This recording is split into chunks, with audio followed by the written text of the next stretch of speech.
먼저 오늘 드리는 말씀은 정보 제공이 목적이지 특정 종목을 사라거나 팔라는 추천이 아니라는 점 분명히 하고 시작하겠습니다. 아시겠지만 모든 투자의 최종 판단과 그에 따르는 책임은 투자자 여러분 본인에게 있습니다. 자, 시작해보죠. 지금 아마 많은 분들이 엄청난 공포감 속에서 이제 정말 주식시장을 떠나야 하나? 아니면 제 20년 경험에 비춰보면 이런 게 바로 다시 안 올 기회 아닐까? 하고 고민하고 계실 거예요. 맞습니다. 2026년 3월 말 우리 시장은 그야말로 퍼펙트 스톰, 최악의 상황이었죠. 그래서 오늘 이 시간에는요, 바로 그 혼돈의 한가운데서 어떻게 살아남을 것인가, 그리고 더 나아가서 어떻게 초과 수익, 우리가 말하는 그 알파를 만들어낼 수 있을지 마치 제 개인 포트폴리오를 짜는 것처럼 아주 구체적인 항해도를 그려보려고 합니다. 시작부터 분위기가 아주 살벌하죠? 이게 바로 뱅크 오브 아메리카가 한국 시장을 콕 집어서 던진 강력한 경고 메시지입니다. 세계 최고의 투자은행이 보기엔 지금 우리 시장이 버블이 터지기 직전이라는 거죠. 제 경험상 이런 리포트가 딱 뜨면요, 펀드 매니저들은 일단 생각 안 합니다. 기계적으로 물량부터 던지고 봐요. 공포라는 게 바로 그렇게 전염되고 또 증폭되는 거거든요.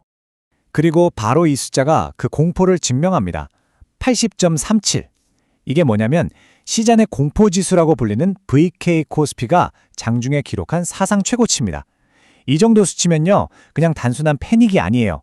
시장 기능 자체가 마비될 정도의 극심한 공포가 시장 전체를 지배했다는 뜻입니다. 데이터가 아주 명확하게 말해주고 있죠. 그 순간 모두가 이성을 잃고 있었다고요. 그래서 오늘 우리는 이 복잡하고 어지러운 상황을 어떻게 헤쳐나갈지 아주 명확한 지도를 함께 그려볼 겁니다. 첫째, 지금 시장에 몰아치는 거시적인 폭풍우의 실체를 진단하고, 둘째, 그 칠흑 같은 어둠 속에서 길을 밝혀줄 강력한 등대들을 찾아 나설 겁니다. 그리고 그 등대들을 하나하나 뜯어볼 건데요.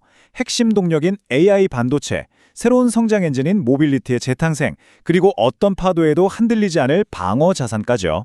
마지막으로는 이 모든 걸 종합해서 여러분이 당장 실행에 옮길 수 있는 구체적인 포트폴리오 전략까지 딱 제시해 드리겠습니다. 자, 그럼 본격적으로 폭풍의 가장 깊은 곳, 그 눈으로 한번 들어가 보겠습니다. 지금 시장이 도대체 왜 이렇게 힘든가? 사실 이유는 간단합니다. 두 개의 거대한 악재가 하필이면 동시에 터졌기 때문이에요. 바로 중동에서 벌어지고 있는 지정학적 리스크와 좀처럼 잡히지 않는 미국의 끈적한 인플레이션 공포. 이 두 가지가 만나서 그야말로 시장을 꽁꽁 얼어붙게 만든 거죠. 이 차트를 보시면 왜 외국인들이 자꾸 한국 시장을 버블이라고 경고하는지 한눈에 이해가 되실 겁니다. 이게 바로 버핏 지수라는 건데요. 쉽게 말해 그 나라의 경제 규모, 즉 GDP에 비해 주식시장이 얼마나 고평가되었는지를 보여주는 지표입니다. 저기 왼쪽 막대가 위험 임계치로 보는 120%인데 지금 우리나라는 오른쪽 막대, 무려 208%입니다. 이건 2008년 금융위기 직전보다도 훨씬 높은 역사상 최고 수준의 과열 상태라는 신호죠. 이 데이터 하나만 딱 봐도 글로벌 큰손들은 일단 몸을 사릴 수밖에 없는 겁니다. 그리고 그 결과가 바로 이 수급 데이터에 아주 처절하게 나타납니다. 3월 26일 단 하루 동안 외국인들이 무려 2조 9천억 원을 시장에 쏟아부었습니다. 기관도 따라서 팔았죠. 그런데 정말 놀라운 건 뭔지 아세요? 우리 개인 투자자들이 그 물량을 3조 원 넘게 사들이면서 전부 받아냈다는 겁니다. 이건 그야말로 전쟁이에요, 전쟁. 글로벌 스마트머니와 국내 개인 투자자들 간에 정말 역사에 남을 만한 힘겨루기가 벌어진 거죠. 좋습니다. 여기까지가 지금 시장을 뒤덮고 있는 공포의 실체입니다. 거시경제 지표나 수급만 보면 당장이라도 가진 걸 전부 다 팔고 떠나야 할 것만 같죠. 하지만 제 20년 실전 경험에 따르면요, 진짜 기회는 바로 이렇게 모두가 공포에 질려 도망갈 때 나타납니다. 우리는 이제부터 거시경제라는 자욱한 안개를 걷어내고요, 기업의 실적이라는 단단한 등대를 찾아 나설 겁니다. 그리고 그 첫 번째이자 가장 강력한 등대는 두말할 필요도 없이 바로 AI 반도체입니다. 자, 첫 번째 등대로 가보시죠. 바로 AI 반도체입니다. 지금 시장에 떠도는 온갖 잡음을 한 방에 잠재울 수 있는 어쩌면 유일한 테마라고 할 수 있죠. 이건 단순히 경기가 좋고 나쁨에 따라 움직이는 그런 사이클이 아닙니다. 인류 문명의 패러다임 자체를 바꾸는 구조적이고 절대로 거슬릴 수 없는 메가 트렌드라는 거죠. 이 슬라이드 한 장이 지금 반도체 시장의 핵심을 아주 정확하게 꿰뚫고 있습니다. 이게 무슨 얘기냐면 전 세계 빅테크 기업들이 AI를 돌리려고 HBM, 그러니까 고대역폭 메모리를 말 그대로 진공청소기처럼 빨아들이고 있어요. 그러다 보니까 삼성전자나 SK 하이닉스 입장에서는 돈이 되는 HBM 만드는 데 집중하느라 다른 일반 D램을 만들 생산 라인이 부족해지는 현상이 벌어집니다. 그 결과 AI랑 전혀 상관없는 일반 PC나 스마트폰용 D램 가격까지 덩달아 폭등하는, 공급자 입장에서는 그야말로 꿈 같은 상황이 펼쳐지고 있다는 겁니다. 자, 삼성전자의 2025년 연간 영업이익입니다. 43조 6천억 원. 나쁘지 않은 실적이죠. 준수합니다. 자, 그런데 정말 흥미로운 지점은 지금부터입니다. 데이터가 과연 2026년에 대해서는 뭐라고 예측하고 있을까요? 네, 여러분 잘못 보신 게 아닙니다. 삼성증권과 NH투자증권 같은 국내외 리포트들을 종합해본 2026년 삼성전자 영업이익 전망치가 무려 최대 301조 원입니다. 이건 그냥 실적이 좀 좋아지는 수준이 아니에요. 기업의 체질 자체가 완전히 다른 차원으로 도약하는 이른바 퀀텀 점프를 의미합니다. AI 혁명의 절대 강자인 엔비디아가 버는 돈에 버금가는 이익을 바로 우리 한국 기업이 벌어들일 수 있다는 뜻이죠. 이제 두 번째 등대를 한번 보시죠. 여기는 단순히 실적이 좋아지는 걸 넘어서요, 시장의 평가, 즉 밸류에이션 자체가 완전히 다시 쓰이고 있는 기업의 이야기입니다. 전통적인 굴뚝 제조업체가 어떻게 최첨단 테크 기업으로 다시 태어나고 있는지 보여주는 아주 흥미진진한 사례라고 할 수 있습니다. 요즘 현대차에 대해서 목표가 80만 원 같은 파격적인 전망이 나오는 이유가 바로 이 네 가지 기둥 때문입니다. 첫째, 원래 하던 자동차 사업이 돈을 어마어마하게 잘 벌어주고 있고, 둘째, 거액을 주고 인수한 보스턴 다이내믹스의 진짜 가치가 이제 드러나기 시작했고, 셋째, 자동차를 그냥 달리는 기계가 아니라 소프트웨어 플랫폼으로 바꾸고 있으며, 마지막으로 정부가 추진하는 밸류업 정책의 최대 수혜주라는 거죠. 이 네 가지가 따로 노는 게 아니라 서로 맞물리면서 엄청난 시너지를 내는 구조입니다. 128조 원. 이게 KB증권에서 분석한 보스턴 다이내믹스의 숨겨진 가치입니다.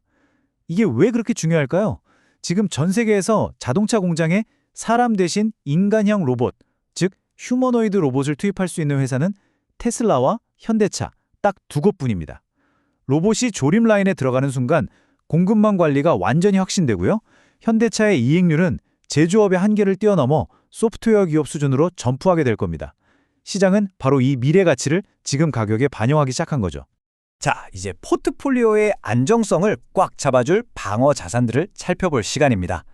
지금처럼 시장의 규칙 자체가 바뀌는 레짐 시프트 국면에서는요, 거시경제가 아무리 흔들려도 구조적으로 성장하거나 오히려 지정학적 리스크의 수혜를 입는 그런 섹터들을 반드시 담아둬야 합니다.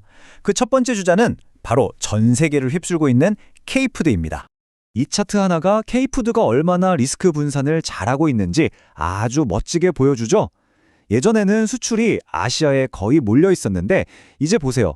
유럽, 미주까지 완벽하게 다변화됐습니다.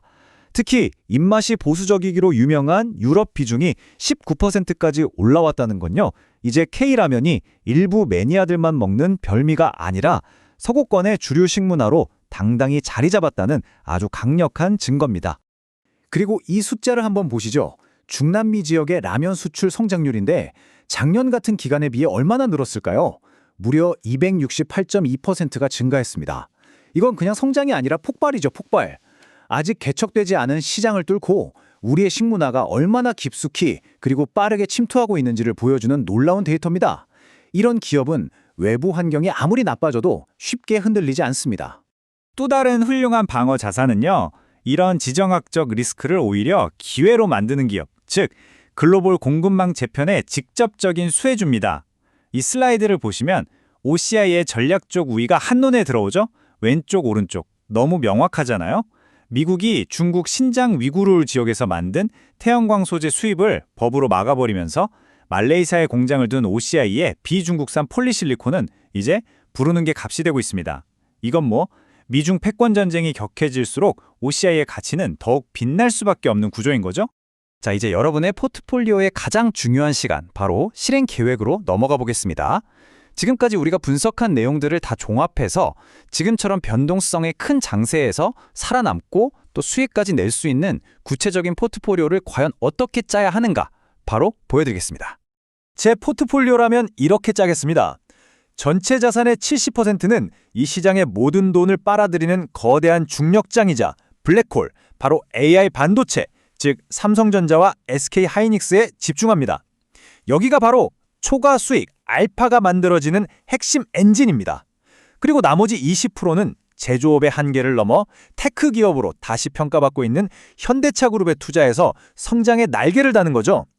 마지막 10%는 거시경제의 어떤 폭풍우도 막아줄 튼튼한 방패, 즉 구조적으로 성장하는 삼양식품과 지정학적 수혜주인 OCI 홀딩스로 위험을 해지하는 전략입니다. 핵심, 성장, 방어, 이 세 가지 축으로 완벽한 균형을 잡는 겁니다. 오늘 분석을 제 20년 투자 철학으로 한 문장으로 요약하자면 바로 이겁니다. 제발 시장을 예측하려고 애쓰지 마십시오. 그건 신의 영역입니다. 우리는 그저 데이터가 보여주는 구조적인 변화에 기민하게 대응하고 어떤 폭풍우가 몰아쳐도 살아남을 수 있는 견고한 포트폴리오를 만들 뿐입니다. 공포가 극에 달한 바로 지금이야말로 진짜 실적을 내는 기업들의 가치가 가장 찬란하게 빛나는 순간입니다. 부디 이 기회를 놓치지 마시기 바랍니다.